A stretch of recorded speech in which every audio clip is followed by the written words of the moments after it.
السلام علیکم ورحمۃ اللہ وبرکاتہ۔ بسم اللہ الرحمن الرحیم۔ سورۃ النور کی آیت نمبر 27 سے آیت نمبر 29 تک آپ کے سامنے 3 آیت کریمہ تلاوت کی جائیں گی۔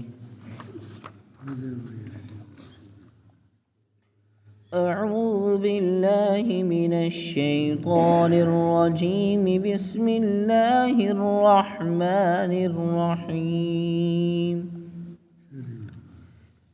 یا ایہا الذین آمنوا لا تدخلوا بیوتا غیر بیوتکم حتی تستأنسوا وتسلموا علی اہلہا، ذلكم خير لكم لعلكم تذكرون۔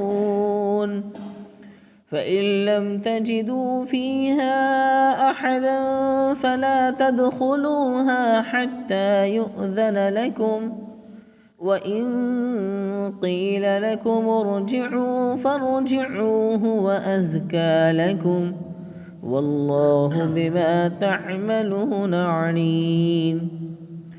ليس عليكم جناح أن تدخلوا بيوتا غير مسكونة فيها متاع لكم، والله يعلم ما تبدون وما تكتمون۔ صدق الله العظيم۔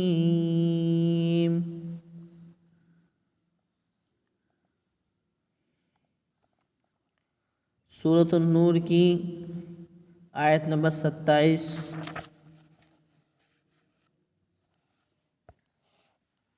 پہلے یہ سمجھ لی جائے بات، پوری سورۃ النور کا موضوع اصلاح معاشرہ ہے، اور معاشرے کو خراب کرنے والی برائیاں بے شمار ہیں، جن میں سے سب سے بڑی وہ زنا ہے، اور سب سے بری چیز ہے۔ اس سے نسب بھی مختلف ہو جاتے ہیں، رقابتیں پیدا ہو جاتی ہیں، اور کشت خون کا بازار گم ہو جاتا ہے، جھگڑے کھڑے ہوتے ہیں اور معاشرہ تہوبالہ ہو جاتا ہے۔ یورپ اور امریکہ میں جہاں باہمی رضامندی سے زنا ایک جائز فعل ہے، ان خرابیوں کا رات دن مشاہدہ کیا جا سکتا ہے۔ اس لیے سورت کا آغاز احکام زنا اور قذف سے ہوا تھا، پھر قذف کی سنگینی سمجھانے کے لیے واقعہ افک کا تذکرہ کیا گیا، اور چونکہ بسا اوقات بلا اجازت کسی کے گھر میں جانا یہ بھی زنا کا سبب بنتا ہے، اس لیے اب ان آیات میں اجازت طلبی کا حکم دیا جاتا ہے تاکہ فساد معاشرے کا یہ سوراخ بند ہو جائے،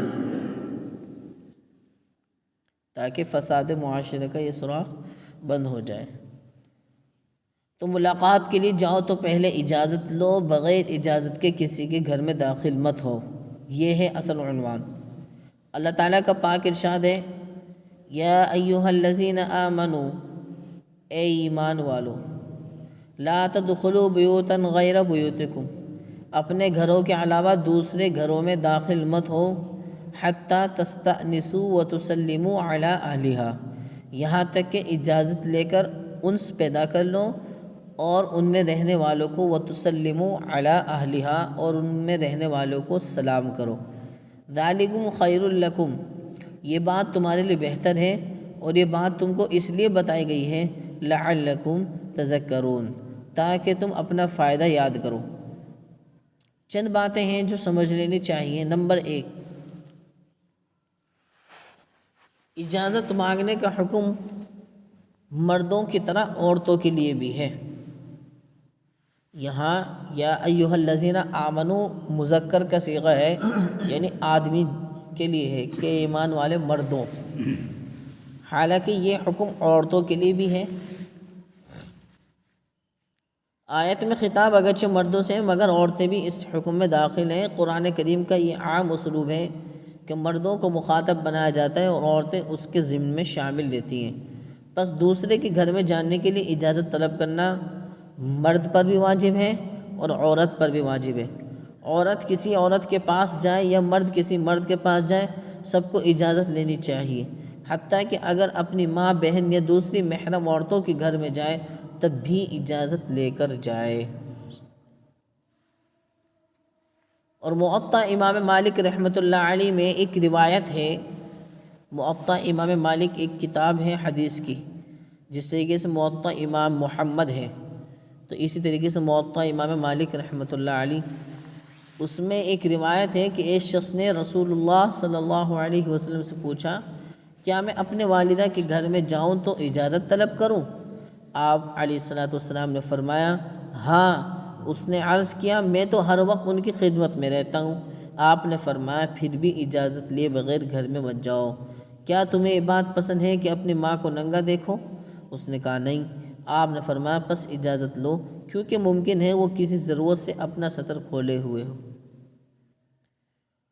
اچھا، اجازت لینے کا بھی طریقہ ہی نہیں جی آ جاؤں، یا کچھ مطلب خاص دے، تھوڑا سا خاص دے۔ اگر گھر میں رہنے والے کچھ عام حالت میں نہیں ہیں، کسی مجبوری کے طور پر انہوں نے سطر کھولا یا کچھ اور بھی ہے کام، تو پھر وہ کہہ دیں گے کہ ابھی رک جاؤ۔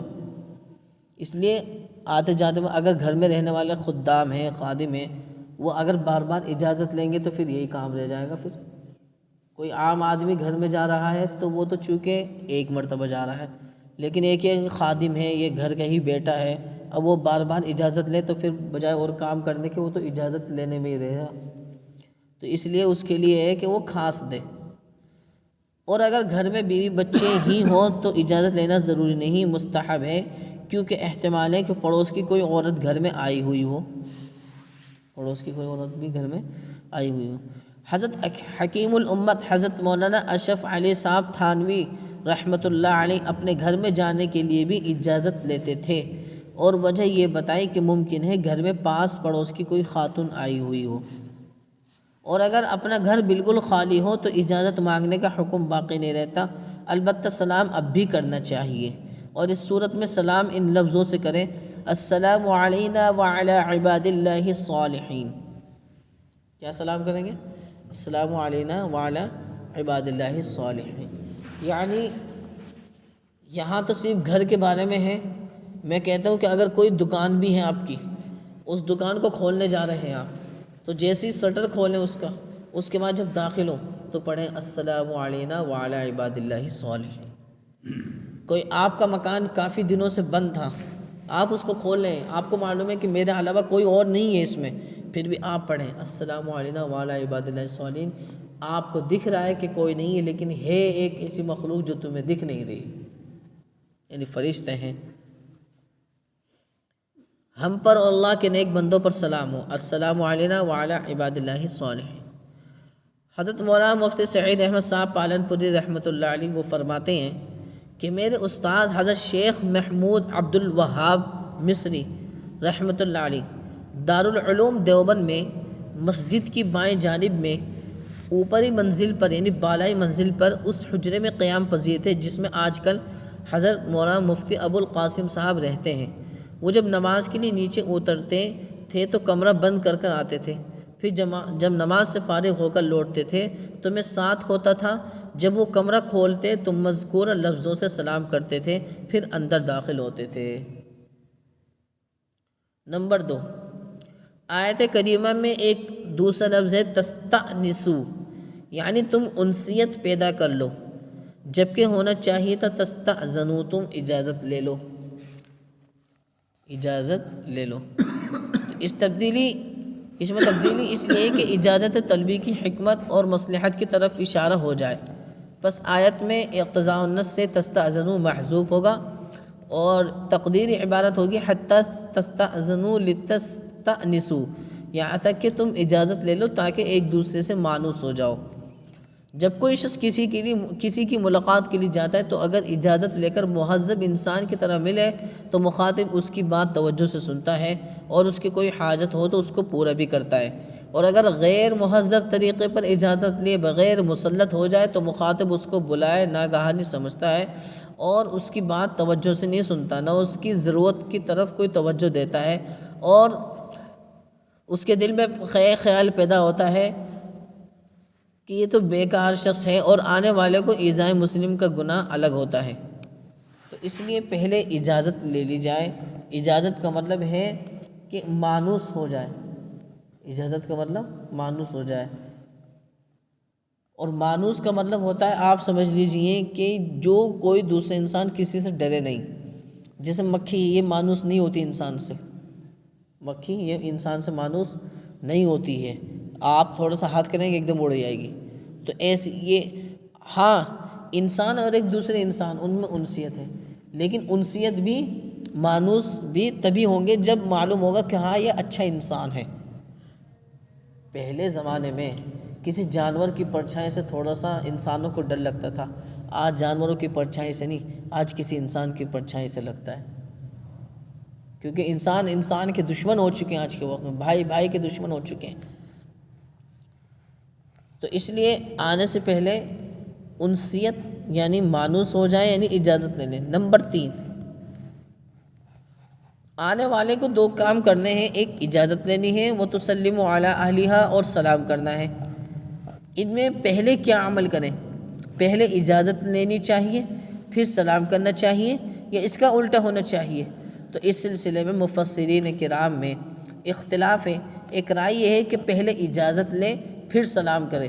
یہ حضرات کہتے ہیں کہ آیت کریمہ سے یہی ترتیب سمجھ میں آتی ہے کہ پہلے اجازت لے پھر وَتُسَلِّمُ عَلَىٰ أَهْلِهَا سلام کرے۔ حالانکہ آیت میں واو کے ذریعے عطف کیا گیا ہے، اور واو مطلق جمع کے لیے بھی آتا ہے، وہ ترتیب پر دلالت نہیں کرتا۔ دوسری رائے یہ ہے کہ پہلے سلام کرے پھر اجازت طلب کرے۔ متعدد روایت میں یہی ترتیب آئی ہیں۔ السلام قبل الکلام، مشہور حدیث ہے کہ بات کرنے سے پہلے سلام کرو، اور حضرت ابو ہریرہ، حضرت جابر رضی اللہ تعالی عنہما کی حدیثوں میں ہے کہ جو شخص سلام سے پہلے اجازت طلب کرے اس کو اجازت مت دو۔ جو شخص سلام سے پہلے اجازت طلب کرے تو اس کو اجازت مت دو۔ اب دونوں چیزوں کی تطبیق کیسے سمجھ میں آئے گی؟ کہ سلام 2 طرح کے ہیں، سلام استئذان اور سلام تحیہ۔ ایک نیا سبق ہے، اس کو سن لیجیے کہ سلام 2 طرح کے ہیں، سلام استئذان یعنی اجازت طلب کرنے والا سلام، اور سلام تحیہ مبارکبادی والا سلام یعنی دعائیں والا سلام۔ اگر صاحب خانہ قریب ہو، گھر والا آدمی قریب میں ہو اور بات سن رہا ہو تو پہلے سلام کرے، یہ سلام استئذان بھی ہے اور سلام تحیہ بھی۔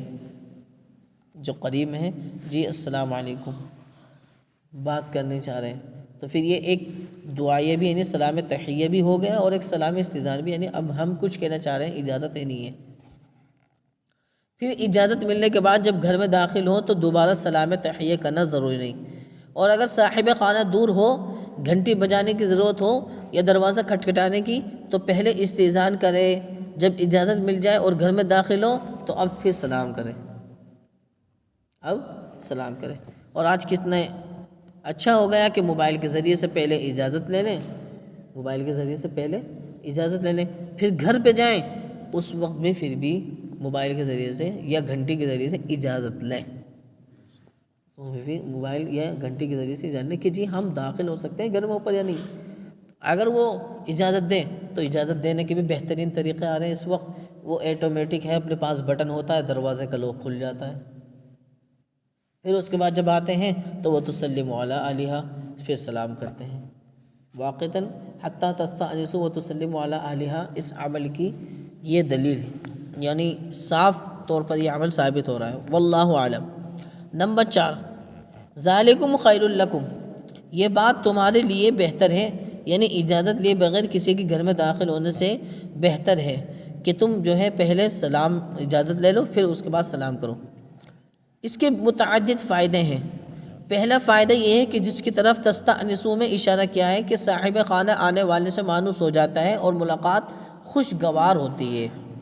دوسرا فائدہ، اللہ تعالیٰ نے آدمی کے گھر کو سکون اور راحت کی جگہ بنایا ہے، اور یہ بات اسی وقت حاصل ہو سکتی ہے جب کوئی خواہ کی مداخلت نہ کرے۔ بس بے اجازت داخل ہو کر کسی کے سکون میں خلل ڈالنا گھر کی مصلحت کو فوت کرنا ہے۔ یہ مولویوں کے لیے بھی ہے اور یہ ڈاکٹروں کے لیے بھی ہے۔ ہاں بہت شدید ضرورت پیش آ گئی تو پھر ٹھیک ہے، نہیں تو اکثر آدمی کو یہ ہونا چاہیے قوت دفاعی قوت جانتے ہیں، یعنی اپنے سے کچھ ایسا طریقہ اختیار کرنا کہ وہ بیماری دور ہو جائے. دوائیوں پر مت پلو، پرہیز کرنا یہ بھی مدافعت یعنی قوت دفاعی ہے. اور جتنے بھی حکیم ہیں آپ دہلی میں دیکھ لیجئے، ہمدرد کے جتنے بھی حضرات آپ کو ملیں گے، اول نمبر پہ وہ آپ کو مشورہ دیں گے قوت دفاعی کا، یعنی اپنے سے کچھ ایسی ترتیب اور اپنے سے کچھ اپنا ایسا کچھ رویہ بناؤ کہ وہ بیماری خود بخود زائل ہو جائے، دوائی کے بھروسے پہ مت رہو. تو ایسے ہی کوئی حکیم ہو یا کوئی مولوی ہو یا کوئی عام انسان بھی ہو، کسی کے بھی گھر میں یوں ہی داخل ہو جانا، پہلے سوچیں کہ شاید ان کے آرام کا وقت تو نہ ہو، ان کے آرام کا وقت تو نہ ہو، کیونکہ گھر جو اللہ نے بنائے ہیں وہ سکون کا مقام بنایا ہے. تو بس بے اجازت داخل ہو کر کسی کے سکون میں خلل ڈالنا گھر کی مصلحت کو فوت کرنا ہے، اس لیے ناجائز ہے. تیسرا فائدہ، فواحش کا انسداد، یعنی برائیوں کا باب دروازہ بند کرنا ہے. بلا اجازت کسی کے مکان میں داخل ہونے میں احتمال ہے کہ گھر کی عورت پر نظر پڑ جائے اور شیطان دل میں کوئی برا خیال پیدا کر دیں، اس لیے اجازت لے لو. چوتھا فائدہ، آدمی کبھی اپنے گھر میں ایسی حالت میں ہوتا ہے یا ایسے کام میں مشغول ہوتا ہے کہ نہیں چاہتا کہ کوئی اس پر مطلع ہو، اس لیے اجازت لے کر داخل ہونا ضروری ہے. پانچویں، آخری آیت میں ارشاد ہے لعلکم تذکرون، تاکہ تم اپنا فائدہ یاد کرو. یہ اجازت طلب یعنی اجازت مانگنے کی ترغیب ہے، شوق دلانا ہے کہ چونکہ یہ بات تمہارے لیے بھی مفید ہے، اس میں فائدے تمہارے لیے بھی، اس کو بھی ہمیشہ پیش نظر رکھو. اگر تم دوسرے کے گھر میں اجازت لے کر کے جاؤ گے تو دوسرے بھی تمہارے گھر میں ایک دم یوں ہی داخل نہیں ہو جائیں گے، اجازت لیں گے. اور تم کسی ضروری کام میں مشغول ہوگے تو آپ کہہ سکتے ہو کہ ابھی رک جاؤ. اچھا، اجازت ہر حال میں لینا ضروری ہے، اور لوٹ جانے کو کہا جاتا ہے لوٹ جائے، برا نہ مانے. چنانچہ اللہ تعالیٰ کا پاک ارشاد ہے بس اگر تم ان گھروں میں کسی کو نہ پاؤ فَإِن لَمْ تَجِدُوا فِيهَا أَحَدًا، پھر اگر تم ان گھروں میں کسی کو نہ پاؤ تو بھی ان میں داخل مت ہو. بھئی آواز نہیں آ رہی، یعنی کیا نہیں ہو رہا، پھر بھی داخل مت ہو یہاں تک کہ تمہیں اجازت دی جائے. اور اگر تم سے کہا جائے کہ لوٹ جاؤ تو لوٹ جاؤ، وہ تمہارے لیے زیادہ ستھری بات ہے، اور اللہ تعالیٰ کو تمہارے سب کاموں کی پوری خبر ہے. اس آیت میں دو مسئلے ہیں اور آخر میں دو باتیں ہیں. پہلا مسئلہ، اگر یہ معلوم ہو جائے کہ گھر میں کوئی موجود نہیں، تب بھی دوسرے کے گھر میں مالک کی اجازت کے بغیر مت جاؤ، کیونکہ ملک غیر میں بغیر اجازت تصرف کا کوئی حق نہیں. یعنی کسی غیر کی ملکیت میں بغیر اجازت کے تصرف کا کوئی حق نہیں ہے. نہ معلوم بے اجازت داخل ہونے سے کیا جھگڑا کھڑا ہو گیا یا کیا الزام لگ جائے. ہاں صراحتاً یا دلالتاً اجازت ہو تو جانے میں کوئی مضائقہ نہیں ہے، کوئی حرج نہیں ہے. دوسرا مسئلہ، اور اگر گھر میں صاحب خانہ ہو مگر وہ کسی وجہ سے فی الحال ملاقات نہیں کرنا چاہتا، چنانچہ گھر میں سے کہا جائے کہ ملاقات سے فی الوقت معذوری ہے، تو لوٹ جانا چاہیے، برا نہیں ماننا چاہیے. کبھی آدمی کی طبیعت کسی سے ملنے کو نہیں چاہتی، یا کام کا حرج ہوتا ہے، یا وہ کوئی ایسا کام یا بات کر رہا ہے جس پر غیر کو مطلع کرنا پسند نہیں کرتا، بس کیا ضروری ہے کہ خواہ اس پر بوجھ بن جائے. اسی طرح بار خاطر بننے سے تعلقات صاف نہیں رہتے، پھر آدمی ملاقات کو خوش دلی سے نہیں کرتا ملاقات. پھر آیت میں دو باتیں ارشاد فرمائی ہیں. پہلی بات، ہوا ازکا لکم، وہ تمہارے لیے زیادہ ستھری بات ہے. اس کا تعلق دونوں مسئلوں سے ہیں، یعنی دونوں مسئلوں کی مصلحت کا بیان ہے کہ گھر میں کوئی موجود نہ ہو اور بغیر اجازت داخل ہو گئے تو کوئی بھی الزام لگ سکتا ہے، اس لیے اس سے بہتر بات یہ کہ داخل مت ہو. اسی طرح ملاقات سے معذرت پر لوٹ جانا بھی دلوں کی صفائی کا سبب ہے، کیونکہ صاحب خانہ پر بوجھ بن جانا پرلے درجے کی کمینہ پن ہے. دوسری بات، واللہ بما تعملون علیم، اور اللہ تعالیٰ کو تمہارے سب کاموں کی پوری خبر ہے. یہ دونوں مسئلوں کی وجہ بیان کی ہے. اللہ تعالیٰ کو بندوں کے تمام ظاہری اور باطنی احوال کی خبر ہے، انہیں اپنے علم محیط سے تمام امور کی رعایت کر کے یہ احکام دیے ہیں، بس ان کی تعمیل میں تمہارا سراسر فائدہ ہے. اور پھر حدیثوں میں جو اجازت مانگنے کے سلسلے میں 3 مسائل آئے ہیں وہ بھی سن لیجیے. پہلا مسئلہ، وقفہ وقفے سے 3 مرتبہ اجازت مانگے، اگر تیسری مرتبہ بھی جواب نہ ملے تو لوٹ جائے، اور یہ سمجھ لے کہ گھر میں کوئی نہیں ہے، یہ کوئی مشغولیت میں ہے، بس دروازے پر جمع رہنا اور مسلسل دستک دینا ایذا کا یعنی تکلیف کا سبب بنتا ہے، جس سے بچنا واجب ہے۔ دوسرا مسئلہ، اگر دروازہ کھلا ہے تو دروازے کے سامنے کھڑا نہ ہو، دائیں بائیں کھڑے ہو کر سلام کرے، گھنٹی بجائے یا دستک دے تاکہ اجازت ملنے سے پہلے ناگاہ نظر نہ پڑ جائے۔ حدیث میں ہے انما جعل الاستئذان لاجل النظر، اجازت مانگنے کا حکم نظر دیکھنے ہی کی وجہ سے ہے، اگر اجازت ملنے سے پہلے گھر میں دیکھ لیا تو اجازت مانگنے کا مقصد فوت ہو گیا۔ تیسرا مسئلہ، جب گھر میں سے پوچھا جائے کہ کون، تو ایسا جواب دے جس سے آنے والے کا تعارف ہو جائے، مجمل جواب نہ دے کہ میں، اور صرف نام بتائے، بلکہ اپنا لقب یا عرف وغیرہ ہو تو وہ بھی ذکر کرے۔ یہی حکم ٹیلی فون پر جواب دینے کا ہے۔ 2 باتیں اور ہیں، بس وہ سن لیجیے پھر اس کے بعد مکمل ہے۔ اللہ تعالیٰ کا پاک ارشاد ہے جو تیسری آیت ہے، اور تم پر کوئی گناہ نہیں کہ بغیر اجازت لیے ایسے گھروں میں داخل ہو جس میں کوئی نہیں رہتا، جن میں تمہارے لیے منفعت ہے، اور اللہ تعالیٰ وہ باتیں جانتے ہیں جو تم علانیہ کرتے ہو، جو تم پوشیدہ بھی کرتے ہو۔ واللہ یعلم ما تبدون وما تکتمون۔ جن مکانوں میں کوئی خاص آدمی نہیں رہتا اور وہ عام لوگوں کے استعمال کی جگہ ہیں اور وہاں جانے میں کوئی روک ٹوک نہیں، مثلا مسجد، مدرسہ، خانقاہ، سرائے وغیرہ، وہاں اگر کسی ضرورت سے جانا پڑے تو کسی سے اجازت لینے کی ضرورت نہیں، کیونکہ وہ کسی کی ملکیت نہیں، نہ وہاں جانے میں کسی کو پریشان کرنا لازم آتا ہے۔ مگر یہ یاد رکھنا چاہیے کہ ان جگہوں میں آدمی کیوں جا رہا ہے، چوری وغیرہ کی نیت سے تو نہیں جا رہا۔ اگر ایسی کوئی بری نیت ہے تو وہ جان لے کہ اللہ تعالیٰ یعلم ما تبدون وما تکتمون، تمہارے کھلے ہوئے اور چھپے ہوئے حالات کو جانتے ہیں، وہ اس کی ضرور سزا دیں گے۔ مسئلہ، رفاہ عام کی وہ مخصوص جگہ، آفس وغیرہ جہاں منتظمین کی طرف سے بے اجازت داخلے کی ممانعت ہے، وہاں بھی اجازت لینی ضروری ہے۔ خلاصہ کلام یہ نکلا ہے کہ ایک تو سلام کو عام کریں، سلام جہاں آپ کریں گے نہ پتہ ہوئے لوگوں کو بھی، ان کو بھی علم ہو جائے گا کہ کوئی شخص آ رہا ہے۔ دوسرا، اگر گھر میں بھی داخل ہو رہے ہیں یا کہیں بھی جا رہے ہیں تو آپ سلام کریں، سلام کریں، اور سلام کو اتنا عام کریں کہ چاہے کوئی برا کیوں نہ مانے، برا کیوں نہ مانے، لیکن یہ ہے کہ ایک دعا ہے سلام، السلام علینا وعلی عباد اللہ الصالحین، یہ سلام کر لیں۔ تیسری بات یہ ہے کہ اگر ہمیں معلوم ہو جائے کہ گھر میں کوئی نہیں ہے، اس کے باوجود ہم گھر میں جائیں نہ جائیں، تو شریعت کا اصول ہے کہ 3 مرتبہ آپ آواز دیں۔ اور سب سے بڑی بات یہ ہے کہ موبائل آج کے وقت میں ہر ایک بندے کے پاس ہے، کچھ ہو یا نہ ہو، موبائل ہر ایک کے پاس ہے، تم فون کر لیں، اجازت طلب کر لیں، ہے یا نہیں ہے، نہیں اجازت ملے تو پھر آپ واپس چلے جائیں، اس میں کراہیت والی کوئی بات نہیں ہے۔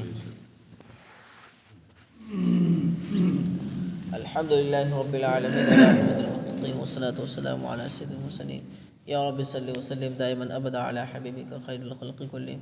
یا اللہ ہم سب کے تمام گناہوں کو معاف فرما، یا اللہ ہمارے تمام خطاؤں کو درگزر فرما، تمام سیئات کو حسنہ سے مبدل فرما، تمام لغزشوں کو معاف فرما۔ نبی علیہ السلام نے خیر کے لیے ایسی جتنی بھی دعائیں مانگی ہیں ان تمام اچھے دعاؤں میں ہمارا حصہ عطا فرما، جتنی برائیوں سے شروع کرنے سے اللہ کے نبی نے پناہ مانگی ان تمام برائیوں سے شروع کرنے سے ہماری حفاظت فرما۔ یا اللہ ہم سب پر پوری امت مسلمہ پر رحم و کرم کو معاملہ فرما۔ یا اللہ زندوں کی بھی مردوں کی بھی یا اللہ سبھی کی مغفرت فرما۔ یا اللہ جو بیمار ہیں ان کو شفا عطا فرما، جو بے اولاد ہیں ان کو نیک صالح اولاد عطا فرما۔ یا اللہ جو بے جوڑا ہیں ان کو نیک صالح فبدا جوڑا عطا فرما۔ یا اللہ جو بے دین ہیں اللہ تو ان کو یا اللہ دیندار بنا دیجیے۔ یا اللہ جو بے نماز ہیں ان کو یا اللہ با نمازی بنا دیجیے۔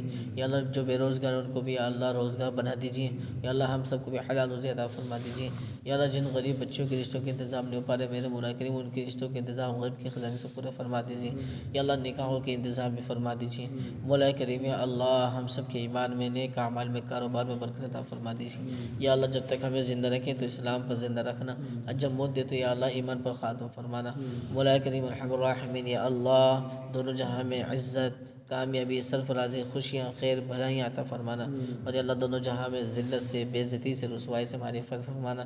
یا اللہ یہاں پر جتنی بھی ملاحظات بیٹھے ہیں یا اللہ ہر ایک کی دلوں کی تمام جائز مرادیں پوری فرمانا، اور جتنی بھی خواتین ہیں یا اللہ ہر ایک خاتون کی یا اللہ تمام مشکلات کو دور فرمانا اور تمام پریشانی کو دور فرمانا۔